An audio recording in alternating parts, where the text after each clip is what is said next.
Hello people, this is my mum again.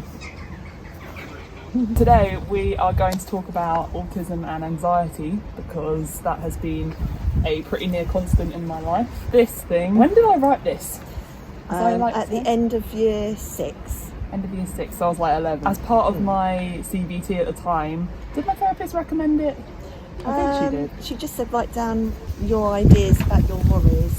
Okay, So- but I kind of changed that into a booklet and it's called The Self-Help Guide to Dealing with Worry. It's not available in any publishers, I just wrote it. And we're going to go through it today, just talking about anxiety, how to deal with it, because that's kind of what most of this is about. Because I was in a very bad place at the time. I was in kind of a hole, as I described it. It was literally like trying to climb out of a hole. It's sort of like a depression as well, wasn't it? It had been building up. You were fine up to year 5. And then your anxiety started to spiral, pronounced and more difficult to deal with. It's had touches of it coming back recently because of the maybe change that didn't end up happening, which is me moving out. It's a massive fear of the unknown, basically. And also, it's the fear of the fear. When I was doing one of my Headspace is good at meditation-y app, but I'm doing it daily at the moment, and the guy in one of the meditations said that sometimes the worst thing is thinking about thinking. And I think that's my biggest problem, is that I never let go of my thoughts. No, it sort of and goes then I start around thinking about my thoughts, and then it makes them 1,000 times worse than if they're just being like a one-off. It's a bit like a record with the needle stuck on the record. Is that really old-fashioned? No, no, record players are in again, aren't they? Yeah, I wrote this. It was meant to just be tips for myself, but I turned it into a booklet. I mean, a lot of the stuff here is for 11, 12, 13, 14-year-olds. Yeah. So that's the sort of demographic. That's often when anxiety kicks in anyway for people, because that's when you go to secondary school and it's the worst years of secondary school. And also you have puberty. Yeah, exactly. So you have like a big Hormones. soup of hormones and changes all at once. I wrote it at that age as well, so I think that's why it's quite accessible. It's quite naive, but it's... It is. And some of the jokes are very questionable as we will go through. It's quite a lot to read.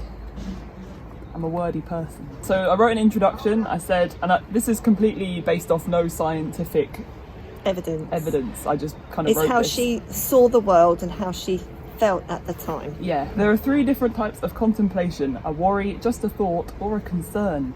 I had to come to terms with this recently because sometimes it's very hard to judge one from the other. I think what this means is some people just think about things and then go on with their day, whereas a lot of my thoughts escalate or spiraled into worries. It's not like your everyday thought. It's a very different process in your brain. It sort of consumes your whole thought for the day, and your whole day is just thinking about that worry. Exactly. And then I gave you a list of symptoms. So when you worry, you might feel tired of it, particularly if you worry excessively. That's true, I am tired of it all the time.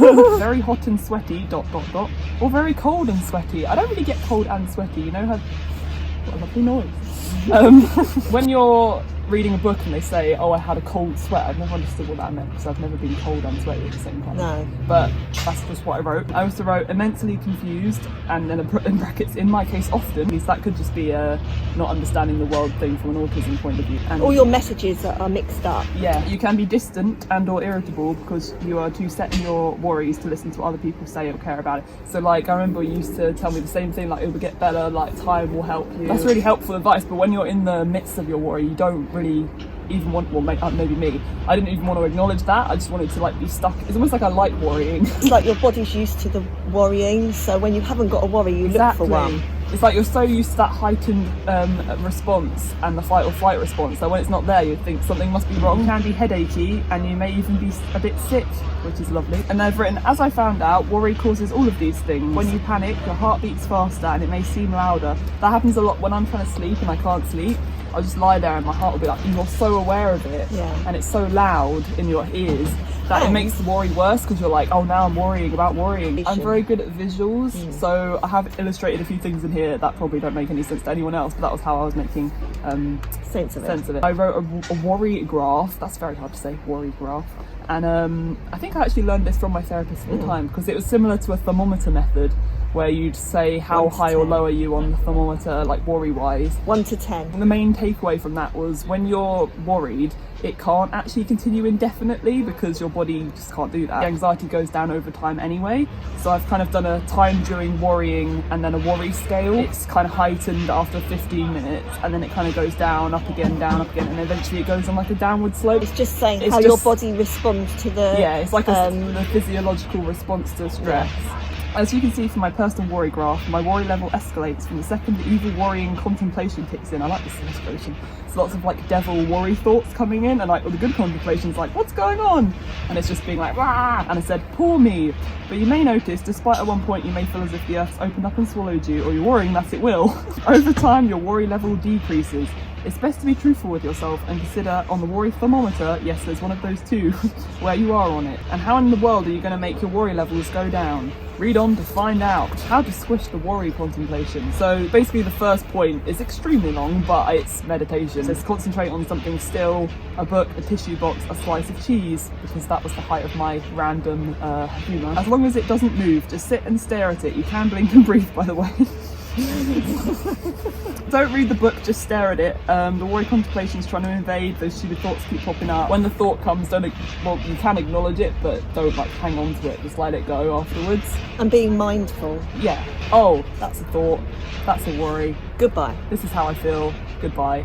And like recentering yourself into your breath. Yeah. It's like trying to find that space in your brain that isn't thinking about stuff, which I find quite easy to do. I don't know if that's because I'm quite good at compartmentalising things anyway. Like my natural inclination to like calm me down is putting things in boxes.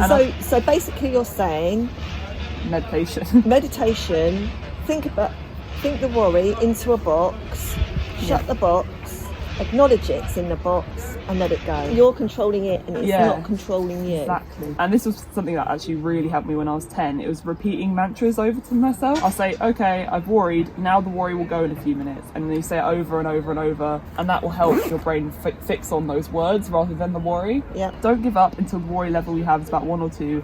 And then do some mild exercise and you should feel great. That's always very helpful. I know everyone says that and they don't want to hear it, but genuinely running, or for me lifting weights, anything, being outside helps anxiety so much, I think. A bit of fresh air and exercise. It doesn't have to be it doesn't have to be mad exercise, it can just be a gentle walk around the block. It says don't dwell on the worry so much that another possibly scarier one invades your mind. Just admit to yourself that the worry has scared you a little, but now you want to do something else, and then just do something else.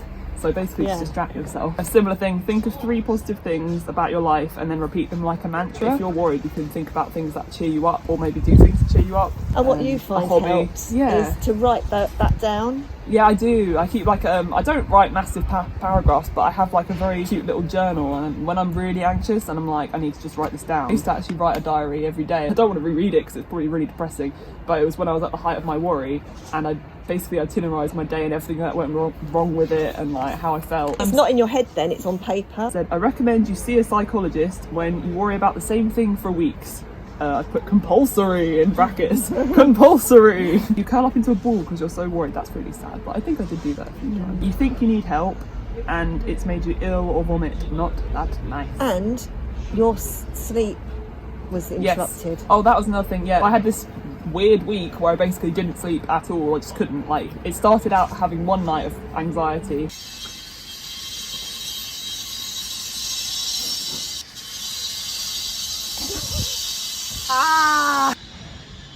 Right, it says, I'm sure you will find help. Psychologists can also help with a major case of dyslexia. What?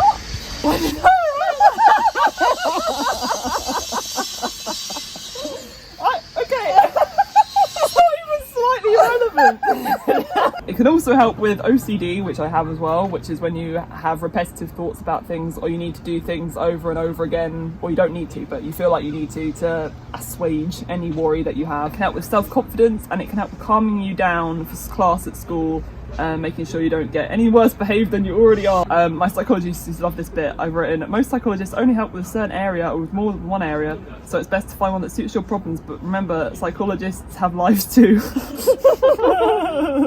Which is quite funny. This is my favourite page. This is the last one. It says, Being free. There are no good things about the warrior contemplation. None. Zilch. If you're clever at clogs, you might just come up with one, except it's also 100% always going to have a mostly bad edge. So you, my friend, are going to fail that task. And this is quite a good point. Once you stop worrying, you'll probably not notice or point it out. I think nowadays I probably notice it more, but at the time it was more of a gradual process, I think. Yeah. Sometimes you feel as light as a feather and happy, contented and very, very calm, and you feel on top of the world. And then I've done an amazing illustration which I really am happy with.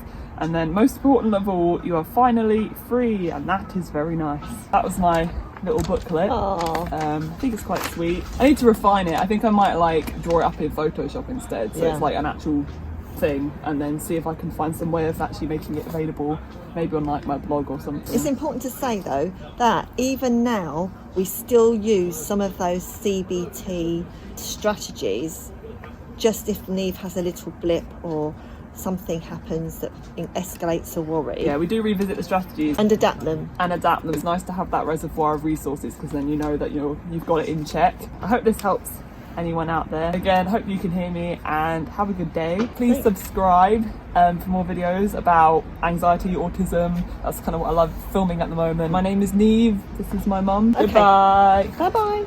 Like and subscribe.